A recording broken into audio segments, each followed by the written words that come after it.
किसी ने बड़े कमाल की बात कही है कि अगर खेत सड़क पर होता है तो उसकी बहुत कीमत होती है, अगर दुकान सड़क पर होती है तो उसकी बहुत कीमत होती है, यहां तक कि मकान सड़क पर होता है तो उसकी बहुत कीमत होती है, लेकिन कभी कोई इंसान सड़क पर होता है तो उसकी कोई कीमत नहीं होती। नमस्ते, मैं हूं आरजे कार्तिक। एक बड़ी छोटी सी कहानी सुनाता हूं एक पुलिस कमिश्नर साहब की जो रिटायर्ड हो गए। जो उनको सरकारी बंगला मिला था वो छोड़ करके उन्हें उस मकान में आना पड़ा जो उन्होंने कई वर्षों पहले एक सोसाइटी में खरीदा था। उस शहर की बड़ी सोसाइटी थी, नामी सोसाइटी थी, वहां उन्होंने घर खरीदा हुआ था, उसमें आकर के शिफ्ट हो गए। अब रिटायरमेंट के बाद की लाइफ थोड़ी बदल गई थी। सुबह सुबह वॉक पर चले जाते थे, शाम में वॉक पर चले जाते थे, मॉर्निंग वॉक के लिए, इवनिंग वॉक के लिए जब घर से निकलते थे तो आजू बाजू किसी से बात नहीं करते थे, किसी से हाय हेलो नहीं, हमेशा उस दंभ में रहते थे कि मैं पुलिस कमिश्नर। लेकिन रिटायर्ड हो चुके थे, कोई भी उनसे भी फिर हाय हेलो नहीं करता। लोगों ने कोशिश की एक दो बार, लेकिन समझ गए कि ये तो अपने में रहते हैं मस्त, तो कोई उनसे बात भी नहीं करता, वो भी अपनी मस्ती में चलते। एक दिन क्या हुआ कि वो शाम की वॉक के लिए जब निकले थे तो उनके पैरों में दर्द होने लगा। तो पार्क में वो बेंच पर बैठ गए। वहीं पर पास में एक बुजुर्ग बैठे हुए थे। उनको ये अपने बारे में बताने लगे कि मैं पुलिस कमिश्नर था और ये था, और मुझसे मिलने के लिए लोग आते थे और लाइन लगी रहती थी, बड़े बड़े नेता, ये वो बोलते जा रहे। वो पास वाले सज्जन भी अपने बारे में बताना चाह रहे थे कि भाई मेरी भी सुन लो मैं कौन था, लेकिन इन्होंने सुनी नहीं। इनका दिमाग जो था सारा खोया हुआ था अपनी कहानियों में, अपनी बातों में, अपने किस्से सुनाने में। थोड़ी देर बाद बोले चलो चलता हूं, मिलता हूं। वो तो क्या है कि मेरे पास में जो है अभी बच्चे बाहर रह रहे हैं इसलिए यहां रहना पड़ रहा है, वरना मैं यहां रहता नहीं, अब तो निकल जाता है। वो बोल बुला के चले गए।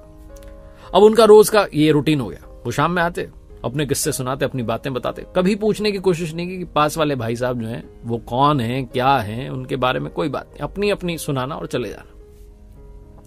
एक दिन वो जो बुजुर्ग थे उनसे रहा नहीं गया। एक दिन उन्होंने बोल दिया कि भाई साहब आपसे एक बात पूछता हूं, बल्ब अगर बुझ जाता है तो उसकी क्या कीमत रहती है? तो ये जो पुलिस कमिश्नर साहब रिटायर्ड हो चुके थे बोले कि उसकी कोई कीमत नहीं रहती। बोले बस आप और हम अब बुझे हुए बल्ब की तरह हो गए। अब वो बल्ब 5 वॉट का हो, 10 का हो, 20 का हो, 100 का हो, बुझने के बाद उसकी कोई कीमत नहीं है। ये रिटायर्ड पुलिस कमिश्नर साहब एकदम से गुस्से में आके बोले क्या बोल रहे हो आप, बोल क्या रहे हो, पता है पुलिस कमिश्नर था मैं, ये वो।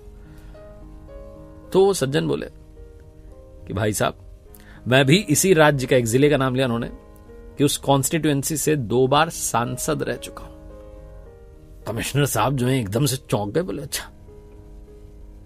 उनके चेहरे पर जो है भाव बदल गए। बोले वो आपको सामने दिख रहे हैं ब्लू शर्ट वाले, वो टी शर्ट में, ब्लू टी शर्ट में जा रहे हैं, वो रेलवे में जनरल मैनेजर थे और वो दौड़ते हुए आ रहे हैं। भाई साहब वो बहुत बड़े वैज्ञानिक हैं, अब है नहीं, मतलब थे, रिटायर्ड हो चुके हैं। हम सब किसी न किसी बड़े पद पर रहे। इतने में वर्मा जी वहां से निकले। बोले ये बिजली विभाग में बहुत बड़े अधिकारी थे। बोले साहब आप और हम अब बुझे हुए बल्ब की तरह हो गए। अब हम जलते हुए बल्ब नहीं है। इस दुनिया में हमेशा याद रखना, जो कीमत है, जो सम्मान है, वो उगते हुए सूरज का ही है। डूबते सूरज को कोई प्रणाम नहीं करता, उगते सूरज के बारे में ही सब बात करते हैं। तो भाई साहब आप अपनी अपनी बताते रहते हो, कभी आपने जानने की कोशिश नहीं की कि आपके आसपास कौन रह रहे हैं।